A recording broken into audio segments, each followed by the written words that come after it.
Cumprimento a igreja com a paz do Senhor Jesus, amém? Amém.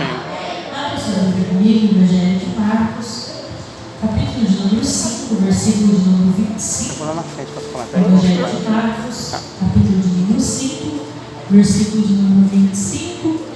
Alguns dias atrás, Deus me deu uma palavra e eu não tinha oportunidade para pregar essa palavra. E aí hoje eu perguntei para o bispo quem prega. E ele olhou para mim e falou assim: pode ser você. Fechou? Olhei para o Gustavo e falei assim: eu já tenho uma palavra, porque Deus já ministrou no meu coração. E é o que eu vou passar para a igreja nessa noite. Tenho meditado. E o Senhor, Ele tem falado comigo. Eu tenho certeza que Ele vai falar com você nessa noite. E a palavra do Senhor vai dizer: e certa mulher que havia 12 anos tinha um fluxo de sangue. Próximo. E que havia padecido muito com muitos médicos, e despedindo tudo quanto tinha, nada lhe aproveitando, antes indo a pior. Olhe para quem está do teu lado e diga: hoje o Senhor Jesus marcou de passar na sua casa. Diga mais forte para ele: hoje Jesus marcou de passar na sua casa. Você glorificando ao Senhor com alegria nessa noite. Eu vou ministrar aqui embaixo, porque você vai falar tão rapidinho que é igual eu dar uma saudação. Então eu vou dar uma palavra muito rápida para os irmãos, mas você vai sair daqui alimentado pela palavra de Deus. Mediante essa palavra do Evangelho de Marcos, capítulo de número 5, versículo de número 25, os irmãos estão vendo a gritaria do pequeno abençoado Johan. Se os irmãos glorificam do mesmo jeito, está gritando desde o começo do culto. Mas mediante a palavra do Evangelho de Marcos, capítulo de número 5, versículo de número 25, nós vemos a história de uma mulher que há 12 anos padecia de uma enfermidade. E não era uma enfermidade qualquer, porque nós que somos mulheres, quando nós estamos nos nossos dias, nossos ciclos menstruais, nós sabemos a dor que é. Imagine uma mulher há 12 anos passando por essa enfermidade, passando por essa dor.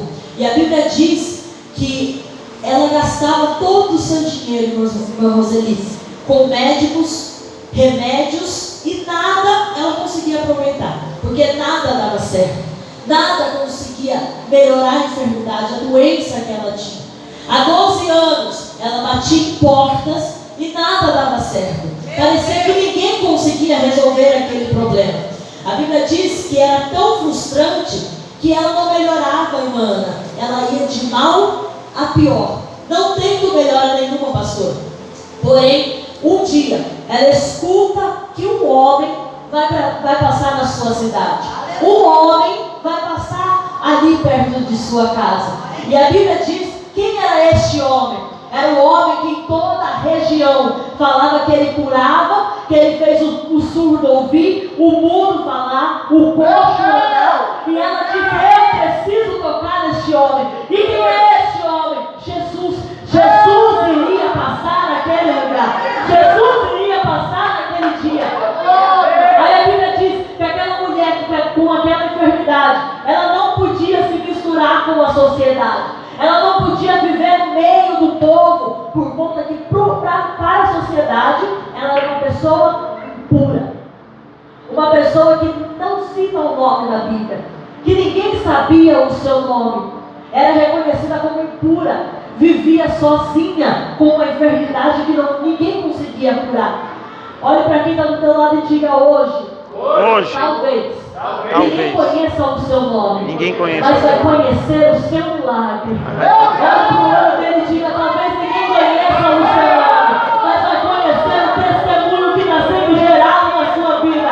Talvez ninguém conheça como você chegou até aqui, mas vai conhecer o milagre que Jesus fez dentro da sua casa. Mas olha o que você está dizendo, que hoje, nessa quinta-feira, Jesus marcou um encontro com você neste lugar, para te dizer: o teu milagre será reconhecido. Aleluia. Aí a Bíblia vai dizer que aquela mulher que não tinha mais solução, não via mais solução, a frustração havia deixado ela pior. E tentar e se frustrar é pior do que passar por uma enfermidade, porque o nosso psicológico, Quando nós tentamos e não dá certo, nós vamos desistindo, perdendo a vontade de tentar, perdendo a vontade de se levantar, perdendo a vontade de dar certo, e nós vamos ficando pior por conta disso. Não estou pregando para você. Teve um dia que uma irmã veio aqui e as irmãs saíram daqui falando que ela pregou psicologia. E eu falei para minha mãe, se um dia eu falar de mente na minha pregação, eu vou explicar. Não estou pregando para você sobre mente, mas é do nosso corpo. Nós somos seres humanos. Se você tentar, insistir e der errado, você vai querer parar. E cada vez que você fica encostado lá no cantinho, achando que nada vai dar certo, você está atrasando o seu milagre. Coloque a sua mão no seu coração e diga: eu não serei motivo do atraso do meu milagre. Hoje eu me levanto. Talvez ninguém conhece quem eu sou, mas eu vou tocar nele porque eu preciso do meu milagre. Talvez hoje ninguém sabe por que eu estou aqui adorando. Talvez alguém está olhando para você dizendo numa quinta-feira, começo de ano, ninguém vai lá, mas você sabe por que você está aqui. Você entende a necessidade do seu milagre. Você entende a necessidade de tocar em Jesus. Eu passei o dia inteiro doente. O dia inteiro Gustavo trabalhando, eu olhando meu filho. Fui para a casa da minha mãe estava limpando a igreja. Fui para a casa da minha mãe almoçar, porque quando ele trabalha, eu não faço almoço, eu vou para a casa da minha mãe almoçar. E aí eu fui para a casa da minha mãe almoçar. E lá eu fiquei quieta, num quarto que nós temos na casa dos meus pais.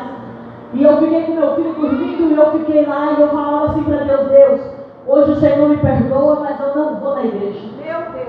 E eu falava para Deus: o Senhor me perdoa, mas eu não vou na igreja. Porém, eu fui dobrar os meus joelhos para orar. E o Johan, quando ele pega para dormir, ele dormiu 15 para 1. Ele acordou 15 para as 4. E eu falei: eu vou orar. E eu fui orar. E aí eu peguei e falei assim para Deus: Deus, eu entendo a necessidade do meu milagre. Então o Senhor renova as minhas forças, para que eu esteja na tua casa essa noite, e que eu saia de lá entregando uma adoração perfeita, como o Senhor merece, como o Senhor precisa. E aí eu levantei, não melhorei. Tomei o meu banho, cheguei em casa e falei para ele: vai na igreja, fica na mesa de som, louva lá com os irmãos, que eu não vou hoje na igreja com o Johan. E aí eu peguei, deitei e falei: eu não vou na igreja. Aí o Espírito Santo falou no meu ouvido: você sabe a necessidade do seu milagre. Levanta daí. E aí eu peguei, me arrumei e falei para ele. Depois que o Espírito Santo fala comigo, parece que eu sou outra pessoa. Aleluia. E aí eu levantei, me troquei, vim para a igreja, e quando ele falou para mim: você prega hoje. Aí Deus falou para mim: você vai ministrar aquilo que você falou comigo hoje. Você vai tocar hoje na orla de Jesus, porque ninguém está vendo quando você precisa, mas Jesus sabe o que você precisa. E hoje ele decidiu passar no teu caminho. Hoje ele decidiu passar perto de você, para te dizer: mesmo que a sociedade não saiba o motivo, eu te conheço e eu passo hoje aí para entregar o teu milagre. Hoje você sai com o teu milagre. Aí a Bíblia diz que aquela mulher que não podia se misturar com a sociedade, ela se cobre e cria uma fé. Que fé? Se eu somente tocar nas suas vestes, eu sararei. Meu Deus. Olhe para quem está do teu lado, pega na mão dele e diga hoje: se você tocar, mas tocar com fé. Não é um toque que você possa tirar a mão.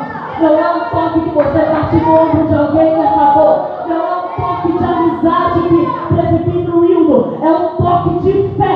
Se você tocar com fé, você vai sair com o teu milagre. Se você tocar com fé, talvez ninguém quer você por perto. É impura, é suja, é doente, mas ela precisava tocar naquele que era limpo, que tinha cura, que era reconhecido. Ela não... Ninguém citava o seu nome, ninguém queria ela por perto, mas Jesus, que era rabino, Jesus que era mestre, Jesus que era professor,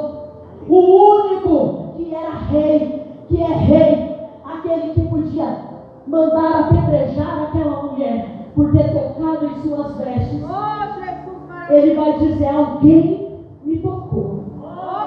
Mas alguém me tocou diferente. Alguém me tocou diferente. Porque de mim saiu o poder. Tocar, todo mundo toca. Mas fazer Jesus parar no meio do caminho para te olhar, fazer Jesus parar a multidão para falar: alguém me tocou. Estava todo mundo tocando, pastor, mas Jesus, ele parou por conta de uma que estava toda escondida, que estava sem esperança, para dizer: alguém me tocou diferente. Levante a sua mão ao céu e declare hoje: eu toco em Jesus diferente, porque eu saio com a minha vitória nas mãos, eu saio com a minha cura nas mãos. Aleluia. Meu pai, ele fala assim para mim: Mariane, ninguém sabe. Eu tenho 20 anos. Fevereiro eu faço 21. Dia 13 de fevereiro. Presentes? Pode mandar no WhatsApp, manda tamanho de sapato, de roupa, de tudo. Se não quiser me dar presente, eu tenho meu esposo e meu filho. Tudo a gente está aceitando. Desde que seja bênção. E aí meu pai falou assim: você tem 20 anos. Mas ninguém imagina que o médico olhou para você e disse: você não anda mais. Aleluia! Meu Deus! Ele olhou para mim, esses dias ele falou assim: eu não imaginava que a minha filha com 20 anos, aquela que tinha medo de catar o microfone, seria casada, tem um filho e passaria por uma cesárea sozinha. Porque eu tinha medo de passar por médicos. E ele falou assim para mim: quando sua mãe falou para mim, na entrada do hospital, ela está sozinha, eu falei: a Maria vai morrer. Ele do lado de fora, e a médica falando assim para a outra: está sangrando muito, não para de sangrar. E já tinha enchido 15 toalhas de sangue, e era 20, e ela ia contando toalha, e ela falava para a outra médica: não para de sangrar. E eu deitada na sala de cirurgia sozinha, tremendo, passando mal. Fazia 2 semanas que eu estava sentindo dor. Eu vinha nos cultos, dançava, cantava, pregava, cumpria minhas agendas, porque eu tive uma gestação de 20 dias. Eu descobri o meu filho com 8 meses. E depois de eu descobri ele de 8 meses, eu tive uma gestação de 20 dias. E aí eu tive chá de bebê tudo organizado pelo ministério da igreja. E aí Deus, ele nos presenteou com uma bênção, que é o meu filho. Mas Deus, ele só me deu quando eu disse para Deus: Deus, eu quero. Porque eu falava que eu não queria. E Deus usou a minha mãe para falar comigo: você está falando que não quer. E Deus fechou a sua madre. Aí um dia eu vim orar em cima do altar de madrugada, e ele falava para mim: eu quero um menino. E eu falei um dia para Deus assim: Deus, se é a vontade do meu esposo, o Senhor transforma o meu coração e me dê um filho. Mas eu quero um menino. Eu quero um menino para seguir os passos do pai dele. Glória a Deus. E aí, 2 semanas depois, Débora, numa quinta-feira, eu fui no gabinete, minha mãe estava lá, ela falou: Mariane, vai comprar um teste. Depois de vários, negativo, deu positivo, 3 semanas. Fiz o de sangue, 3 meses. Fui no doutor, pré-natal, para pagar um parto cesárea, porque nunca passou na minha cabeça o parto normal. Nunca. Nem de quando eu nem era casar, sem falei: se eu for ter filho, não vai ser normal. E aí, o médico olhou para mim e falou assim: eu estou achando o seu estômago muito alto. Ele foi fazer um ultrassom e falou: o seu bebê está escondido e embolado embaixo do seu estômago. Ele não se mexeu durante esse tempo porque ele não tem espaço. E ele falou assim: só Deus para ter feito você achar ele agora, porque senão ele ia morrer, porque ele já está ficando sem ar. E aí ele pegou e cutucou as costas do Johan. E o Johan, que estava uma bola no meu estômago, 2 meses bebendo água e não parava nada no estômago, desceu para a barriga, se posicionou para um parto normal. Ficou 2 semanas. Depois de 2 semanas, no dia que ele decidiu nascer, a médica falou assim: você veio de manhã.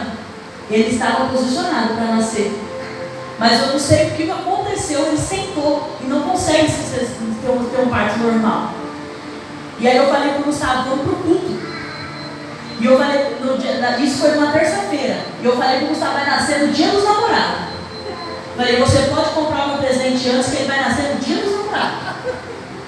E aí o Gustavo falou assim, acho que não, nasce na quinta, mas no dia dos namorados. Eu falei, vai nascer no dia dos namorados. Vim no culto, cantei no grupo de louvor, fui embora mais cedo, fui pro hospital 3h30 da madrugada. Chegou lá, uma médica olhou para mim e falou assim, vamos pro quarto, para a sala de cirurgia que a gente vai adiantar uma cesárea. Seu filho não nasce normal nem se você quisesse. E aí eu olhei pro céu e falei assim, o Senhor ouviu aquilo que eu falei com o Senhor. Glória a Deus. E aí a médica falou assim, vamos tirar 8h27 da manhã no dia dos namorados e o Johan nasce. E aí eu peguei, fiquei deitada, minha mãe só apareceu na sala para catar o menino. E não falou comigo, não falou nada. Eu olhei para a cara dela e falei assim, o que está acontecendo? E ela olhou, Mariane, está tudo bem. E ela levou o menino para fora. E aí passou 8h27, ele nasce. Dava 9 horas e nada de eu sair de lá. Eu saí de lá 15 para meio-dia da sala de cirurgia. E a médica o tempo inteiro falando, não para de sangrar. Se não parar, ela vai perder muito sangue. E a gente não tem como ficar repondo toda hora. E eu já estava com uma bolsa de sangue. E a médica falava assim, está tendo hemorragia. E ela fechava de um lado e saía do outro. E ela apertava e saía do outro. E aí, quando a gente achou que acabou, ela falou para mim, Mariane, acabou. Aí a outra vai e mexe. Foi fazer a última costura. Errou. Abriu tudo de novo. Perdi mais sangue. Tive começo de anemia. Fiquei 3 horas para me recuperar. Fui ver o meu filho e meu esposo na frente da sala do quarto. Era 1h30 da tarde. E aí eu peguei e olhei para o Gustavo e falei, Gustavo, eu não estou sentindo minha perna. Eu não estou sentindo nada. Aí a médica falou assim, ele saiu para fazer o exame com ele. Aí chegou a médica que estava na sala de cirurgia e falou assim, você não era para estar vivo. E aí eu fiquei com aquilo ali na minha cabeça, não era para mim estar vivo. Não era para o meu filho estar vivo.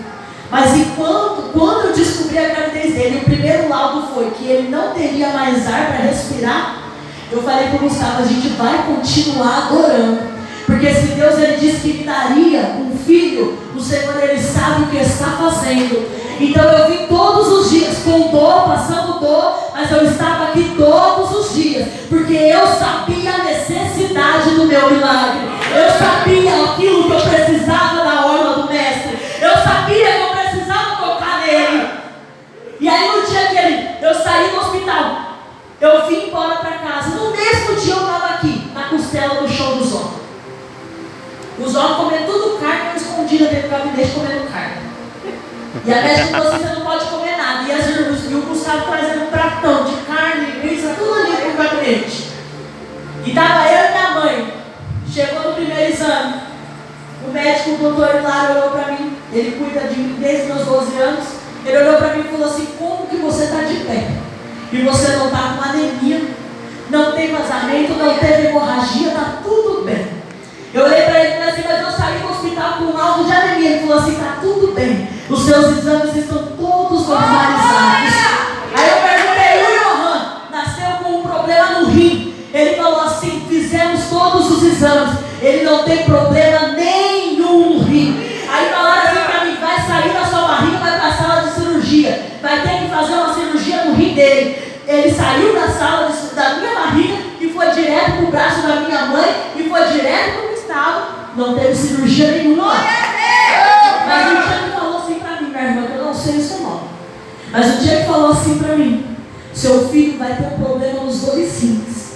Vai ter que usar uma sonda por um tempo. E aí eu olhei para o Gustavo e falei, eu não aceito. Aleluia. Eu não aceito. Eu vou chegar no dono do milagre. Porque lá no altar ele disse para mim que não teria problema nenhum. Canebra sublimanto. O médico está falando que vai ter. Aí no dia que ele nasceu, eu falei, Deus, se for da tua promessa, se é filho da tua promessa, quando ele chorar, eu quero que o Senhor cure ele. Aleluia! Quem disse que o menino chorou? Não chorou. Estava de olho aberto, mexendo os pés e não chorava. Ramanekia. E eu chorando porque eu ouvi ele chorar. Aí o médico trouxe ele perto de mim, eu coloquei meu dedo na mão da palma dele. E ele começou a chorar. E aí eu comecei a chorar. Aí a minha mãe olhou para mim e falou assim: você tem certeza agora que Deus acabou de curar o seu filho? Falei: eu tenho certeza, porque dentro da minha casa eu disse: mestre, quando ele chorar eu preciso do teu milagre. E ele cumpriu na minha vida, assim como ele vai cumprir na sua. É somente você tocar diferente. Chega daquela burocracia. Ah, Senhor, Pai querido, Pai de Abraão, não, chega, Senhor, eu preciso de uma cura e eu preciso do teu milagre. Seja direto com ele. Já vi tanta gente falar bonito e não receber nada. Já vi tanto pregador falar bonito e não chegar em lugar nenhum. Mas aquele que começou ali, ó, eu sou menor, mestre, eu preciso do milagre, se humilhou, ele chegou no altar. Hoje o Senhor encheu de bênçãos. Seja direto com ele. Olhe para quem está do teu lado e diga a palavra do Senhor para o seu coração. Diga mais forte, você é profeta, está aqui adorando, fala para ele a palavra para o seu coração. A palavra para o teu coração. É toca diferente. É toca diferente. Seja diferente. Seja diferente. Alcance diferente. Alcança diferente. Porque enquanto você está tocando na ordem, aleluia, e ninguém está te vendo, ele parou uma multidão para te olhar e dizer: hoje pode levantar daí, porque a tua fé te curou. Olha para quem está do teu lado mais uma vez, eu estou encerrando minha pregação. Prometo para você, mas olha para ele e diga com fé. E com fé é forte. Diga para ele: hoje Deus já está te abençoando. Já está te abençoando. Você já está saindo daqui abençoado. Você já está saindo daqui abençoado.